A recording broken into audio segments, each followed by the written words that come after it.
If you don't have iMachining, you cannot compete against me.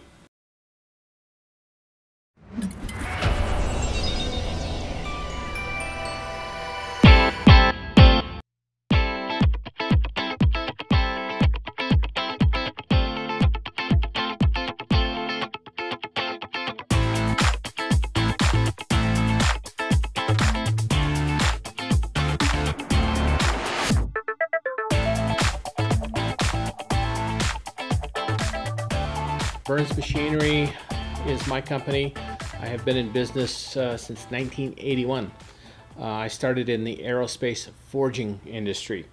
I'm a mechanical engineer, spent time in the middle of the aerospace forging industry, and my specialty is the production of seamless rolled rings.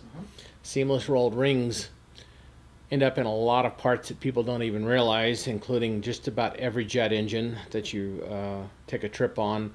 Rolls-Royce, Pratt & Whitney, and General Electric engines are produced from multiple seamless rolled rings. So we design and build machinery here, and in the many years of designing and building machinery, we have acquired a lot of machine tools, and that kind of enticed us to expand our horizons.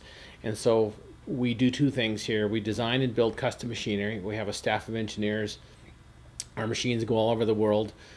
And we also, because we have a lot of machining capability, we now do a fair amount of job production machining. We have, at last count, about 13, 14 CNC machines.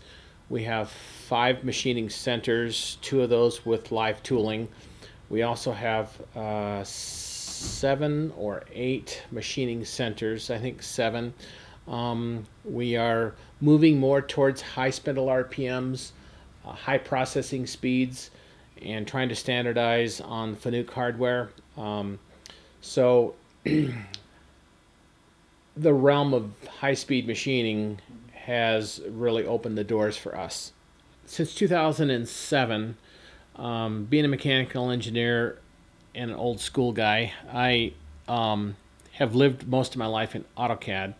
And in 2007, I finally made the transition. Probably should have done it earlier, but I made the transition to solid modeling. And that was probably the most revolutionary thing that happened that impacted our company with regard to machine design and being able to visualize what you were trying to design in a three-dimensional world. So I became a pretty good and could get around SolidWorks for a couple of years, and then I started talking with other local businesses, machine manufacturers, who were also using SolidWorks. And a good friend of mine at a shop up in Carson City says, "What are you using to get from a solid model to a finished part in the CAM process?" And he said, "Well, we recently took on SolidCAM," and he just went on and on about it.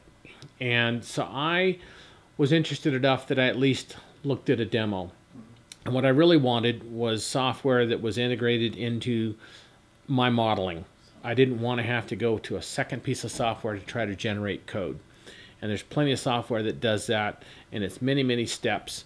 I like to be able to design a part and then quickly open up the application inside SolidWorks, SolidCAM, and pick my machine that I'm going to do the process on and start going through the process. And in very short order, I have code generated, ready to send out to a machine, and we go cut parts quickly.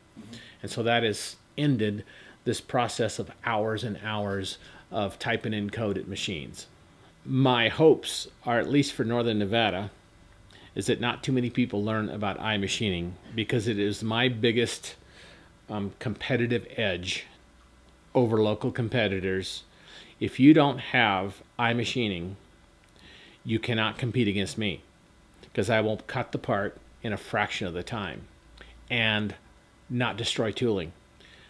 And one of the biggest eye-openers about iMachining,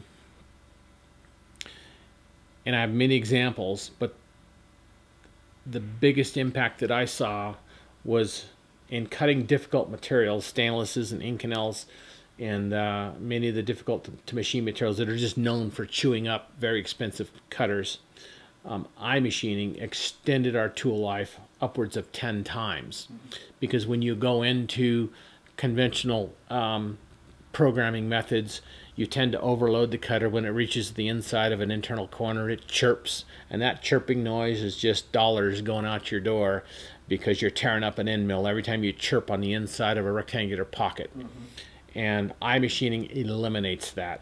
iMachining controls the radial engagement of the tool at all times. We cut with the full tool length most of the time. If I've got an inch deep cut in Inconel and a half-inch end mill, I cut 1 inch deep with a half-inch end mill. That's unheard of. You would never attempt to do that in Inconel. We do it with iMachining because of the controlled radial engagement, and we are doing parts that nobody can do because of the way we approach it with iMachining. SolidCAM was an investment for us, and as a business owner, I'm looking for a return on my investment. And I have many things to invest in my shop. SolidCAM was, I would say, had the quickest return on investment on anything that I've put money into of significance in the last 10 years. The return on investment was a matter of weeks, not months or years. It was weeks, and that was paid for primarily in tool life. What we saved in the first month on tool life paid for the software.